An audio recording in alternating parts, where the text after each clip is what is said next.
जिनके लगाए पेड़ों के फल हम खा चुके हैं, इस तरह मुझे उनका कर्जा उतारने का भी मौका मिल जाएगा।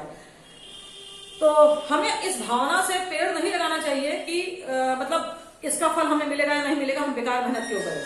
बच्चों ये हर काम की पे भी लागू होता है। हमें हर काम ये सोच के नहीं करना चाहिए कि इस काम में मुझे कितना फायदा है। समझ आया? ये कभी कभी ये भी सोचना चाहिए कि जो हम काम कर रहे हैं इससे दूसरों का कितना फायदा है। इसमें बहुत ही मतलब ये समझने वाली बात है। आप लोग इसको समझिए कि हमको ये भी सोचना चाहिए कि हम जो काम कर रहे हैं उसमें दूसरों का कितना फायदा है। हमें केवल अपने फायदे के बारे में भी नहीं सोचना चाहिए, क्योंकि सही बात है कि हम लोग भी किसी की मेहनत का फल उठा रहे हैं। समझ में? तो वही वो कह रहा है कि अगर हम केवल अपने लिए सोचे, अपने ही फायदा देखें, तो हम स्वार्थी हो जाएंगे ना। तो हम ये स्वार्थी नहीं बनना चाहते हैं। हम मेहनत इसलिए कर रहे हैं ताकि पहली बात तो हम पूर्वजों का कर्जा उतार सके, और फिर हमारे जो है लगाए पेड़ से दूसरे अगर फल खाएंगे तो मुझे भी अच्छा लगेगा, यहाँ भी रहेंगे। मतलब वो अपने बोलता है राजा से। तो वही कहता है कि क्या हमें इस भावना से पेड़ नहीं लगाना चाहिए कि उनके फल दूसरे लोग खा सकें, इसलिए मैं पेड़ लगा रहा हूं।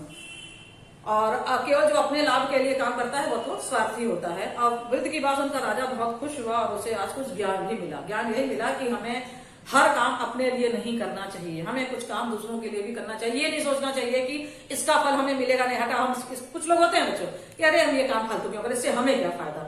तो ये नहीं सोचना चाहिए। कभी कभी ऐसे काम भी करने चाहिए जिससे हम मेहनत करें, उसका फल दूसरा पाए, तो ये भी बहुत अच्छी बात होती है। चलिए इसकी तरह ये कहानी थी जो किसके माध्यम से थी बच्चों? चित्र के माध्यम से थी ये वाली कहानी, ये वाली। समझ में आया? अब आप लोग बच्चों पेज पलटिए, आइए पेज नंबर 116 पे। 116 पे देखिए बच्चों, ये फुटबॉल है और इसके हेल्पिंग वर्ड हैं सहायक। अब इसमें क्या करना है बच्चों? इसमें कोई चित्र नहीं है, इसमें हेल्पिंग वर्ड्स की सहायता से आपको क्या करनी है? कहानी लिखनी है। जैसे हेल्पिंग वर्ड है आपके फुटबॉल, अलमारी, बरामदा, छलांग, वातावरण, बगीचा, ट्रक, टायर, नाला, शरीर, सिलाई, प्रसन्न, कुआं, बाल्टी, किक, पेड़, अवसर, प्रेम। ये क्या है? आपके हेल्पिंग वर्ड है। इसी को लेकर आपको कहानी लिखनी। पहले वाले में चित्र के माध्यम से कहानी लिखी, अब आपको दूसरी कहानी में हेल्पिंग वर्ड के माध्यम से कहानी लिखनी है। चलिए इसमें कहानी क्या है हम आपको बताते हैं। काफी समय से अलमारी में रखा फुटबॉल बोर हो रहा था। मतलब ये फुटबॉल के बारे में कहानी है। बहुत दिन से अंशुल उसे खेलने के लिए नहीं ले गया था, अतः एक दिन फुटबॉल सैर करने के लिए चुपचाप छलांग लगाकर नीचे चुपचाप उछल कर नीचे आ गया। बाहर का खुला वातावरण देखकर उसे अच्छा लगने लगा। जब वह सड़क पार कर रहा था तो एक ट्रक के भारी भरकम टायरों के नीचे आते आते बचा। चलते चलते उसे एक नाला दिखा। वह सोचने लगा कि अगर इसमें गिर गया तो मेरे चमड़े का शरीर फूल जाएगा, सिलाई ढीली पड़ जाएगी, फिर मुझसे कौन खेलेगा। वह वापस कॉलोनी की तरफ चला गया। कॉलोनी में मोती नाम के कुत्ते ने उसे पकड़ लिया। मोती के नुकीले पंजों से फुटबॉल का बुरा हाल था। किसी तरह वह मोती से छूटकर भागा, परंतु आगे गहरे कुएं में जा गिरा। एक बूढ़ी स्त्री ने बाल्टी डालकर उसे निकाला और धूप में रख दिया। थोड़ी ही देर में फुटबॉल ठीक हो गया। वह दौड़ता उछलता बगीचे में जा पहुंचा। तभी बगीचे में खेल रहे दीपक ने दौड़कर उसे उठा लिया। वह उस वक्त बेरहमी से किक मार रहा था। फुटबॉल को अपने नन्हे मित्रों से ऐसे व्यवहार की आशा नहीं थी। फुटबॉल किसी तरह अपनी जान बचाकर भागा और घर पहुंचा। अंशुल ने उसे देखा। उसने फुटबॉल को साफ किया, अलमारी में रखा। अंशुल के प्रेम को देखकर फुटबॉल की आंखों में आंसू आ गए। बच्चों ये फुटबॉल के बारे में कहानी थी। फुटबॉल जो था वो कैसे घर के बाहर निकला, क्या क्या मुसीबतों का सामना करना पड़ा, अंत में किस तरह घर पहुंचा। तो ये फुटबॉल के बारे में कहानी थी जो हेल्पिंग वर्ड्स को लिखी थी। बच्चों अब ये देखिए पेज नंबर 117 पे आइए। ये देखिए इसमें क्या है बच्चों? कहानी चित्र दिया हुआ है, इसी के माध्यम से आपको कहानी लिखनी है। इसमें हेल्पिंग वर्ड है व्यापारी का गधे पर नमक लादना, गधे का नदी पार करना, नमक पानी में घुल जाना, गधे की पीठ पर रुई का गट्ठा ले जाना, रुई का पानी में से भारी होना, गधे का पछताना। इसमें बच्चों क्या है? एक जो दो आदमी रहता है उसके पास एक गधा रहता है। वो नमक की बोरी को लेकर क्या बोलते हैं गधे को, नमक की बोरी जो है गधे पर ला देता है और लेकर जाता रहता है। गधा सोचता है ये और हमसे काम करवा रहे हैं। और जब नदी आती है तो गधा सोचता है क्यों ना हम नदी के अंदर जाएं और सारा नमक जो घुल जाए ताकि मेरा कुछ भार हल्का हो। तो वो क्या करता है गधा, वो जानबूझ के पानी चला जाता है और नमक जो होता है वो जो उसकी पीठ पर आता रहता है बोरी में, वो नमक घुल जाता है पानी में ही। और ऐसे क्या होता है कि वो हल्का हो जाता है उसका शरीर, तो बड़े आराम से जो करता है। इस तरह वो हमेशा करता था। जब भी नमक ला देता उसका मालिक तो क्या करता, नदी में चला जाता और नदी पार कर जब नदी में चला जाता तो होता क्या कि नमक घुल जाता, गधे का जो है वो भार जो है हल्का हो जाता। गधा चालाकी करता था। तो एक दिन जो है आदमी ने सोचा तो अच्छा तरीका है, उसने क्या किया, रुई का बोरा उसके ऊपर रख दिया, गधे की पीठ पर रख दिया। गधा ने सोचा नमक है, वो तो बड़े प्रेम से लेके चले, क्योंकि गुरु बच्चा रुई हल्की होती है, जब सूखी होती है तो बड़े प्रेम से लेके चले गधे जी।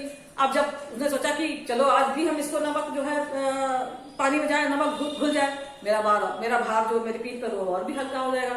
यही सोच के जो गधा जो था वो क्या हुआ, वो पानी में घुसा और जैसे ही पानी में घुसा वैसे क्या हुआ, रुई भीग गई। अब जब रुई भीग गई तो उसका वेट ज्यादा हो गया। अब गधा जी पछताने लगे कि हाँ ये मैंने क्या कर दिया, अब उसका भार जो ज्यादा हो गया। तो गधे को अपनी गलती पे बहुत पछताया कि देखो हम रोज रोज ये करते थे, आज जो है मुझे अपनी ही गलती पे पछताना पड़ रहा है। तो इस तरीके से ये कहानी है बच्चों, ये हमने आपको बहुत ही जल्दबाजी में कहानी सुनाई। आप इसको जरा लिखिए, देखते हैं आप लोग कैसे लिखते हैं। ये चित्र के माध्यम से चित्र को देखिए और इसके आधार पर कहानी को आपको क्या करना है, लिखना है। फिर बच्चों आप लोग पेज को टर्न करिए, आइए पेज नंबर 118 पे। ये देखिए ये क्या है, कहानी दी हुई है, बट बच्चों बीच बीच में ब्लैंक प्लेसेस है। उसको ये जो आप देख रहे हैं ना, ये देख रहे हैं, ये इसी में वर्ड दिए हुए, इन्हीं को इसमें फिल करके कहानी को कंप्लीट करना है। जैसे देखिए हमने इसमें हेल्पिंग वर्ड क्या है, सांप, माफी, जंगल, भोजन, काटने, मोटा पेड़, तलाश, एकता, चूहे, बिल, बाबी, पक्षियों, चींटियों, तालाब, डरी, हमला, दल। बच्चों ये देखिए ये हेल्पिंग वर्ड है। इसमें आपको जो ब्लैंक प्लेसेस आपके बुक में दिख रहा होगा उसमें आपको फिल करना है।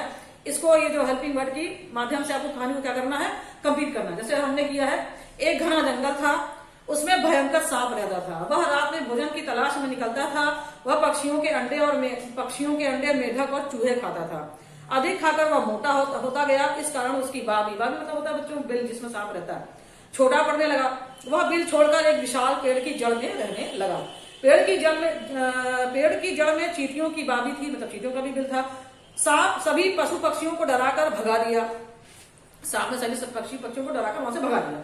चींटियों को भी उसने बाबी छोड़ने का कहा, परंतु चींटियां नहीं डरी। सांप ने उन पर हमला कर दिया। चींटियां भी मिलकर सांप को काटने लगी। हजारों चींटियों के काटने से सांप डर से कहराने लगा। उसने चींटियों से माफी मांगी, चींटियों ने उसे छोड़ दिया।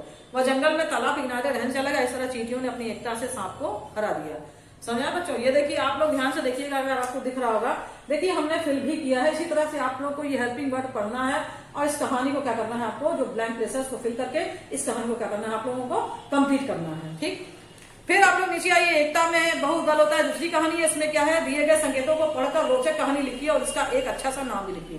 बच्चों ये कहानी क्या है, राजा का घमंडी हाथी को कौवे को डराकर भगाना, हाथी द्वारा पेड़ को गिराना, लोमड़ी का परेशान करके खुश होना, चींटी के छोटे शरीर का मजाक उड़ाना, तेज बारिश, हाथी की गुफा में हाथी और चींटी का गुफा में जाना, गुफा में पैर मारकर हाथी की ताकत दिखाना, गुफा का मुंह बड़े पत्थर से बंद कर देना, चींटी द्वारा दूसरे हाथी को बुला लाना, हाथी को बाहर निकालना, हाथी का चींटी से माफी मांगना। बच्चों ये हेल्पिंग वर्ड है, इन्हीं की हेल्प से आपको क्या करना है, कहानी लिखना है और एक अच्छा सा इस कहानी का नाम भी देना। ये बच्चों हम लोगों को खुद से करना है, हम आपको नहीं बताएंगे। ये हम आपको इसलिए कह रहे हैं खुद से करने के लिए, ताकि आप लोगों को कहानी लिखने की क्षमता हम देखें कि कैसी है, आप लोग कैसे इसको लिख पाते हैं। समझ में?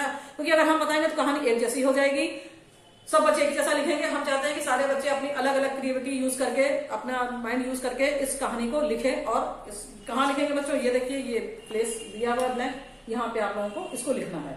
ओके बच्चों, चलिए अब आपको ये जो लेसन 19 है यानी 19 है कहानी लेखन, वो अब समाप्त होता है। नेक्स्ट वीडियो में हम आपको एक न्यू लेसन पढ़ाएंगे। ठीक है बच्चों, बाय बाय।